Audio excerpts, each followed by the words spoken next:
Depuis plusieurs mois, Diana va beaucoup mieux, mais pour cette étudiante, les 2 dernières années ont été chahutées, notamment à partir du premier confinement. On a tous été enfermés, j'ai plus pu voir mes amis, les scouts ça a fermé et on vivait tous entassés dans la maison, ça a fait des conflits. Petit à petit, la situation se détériore, le retour à l'école et l'hybridation des cours n'arrangent pas les choses.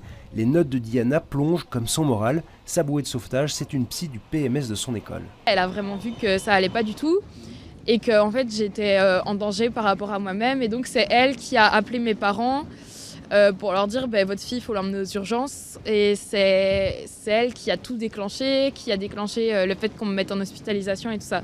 Donc vraiment, ça a été vraiment un grand point de relais pour moi de pouvoir parler à quelqu'un dans l'école. Comme Diana, de plus en plus de jeunes souffrent d'angoisse et de dépression, la faute de Covid, mais chaque nouvelle crise a un nouvel impact négatif. Pourtant, les aides prévues pour les PMS lors de la crise sanitaire s'arrêtent la semaine prochaine. Aujourd'hui, plusieurs acteurs de l'aide à la jeunesse tirent la sonnette d'alarme.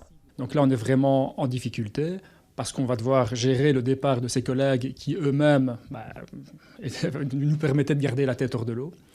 Et donc, c'est vrai que déjà avant, nous, on trouve vraiment essentiel dans notre travail tout ce qui est préventif. En supprimant ces relais de première ligne, les problèmes sont pris en charge plus tard, ils sont donc plus graves.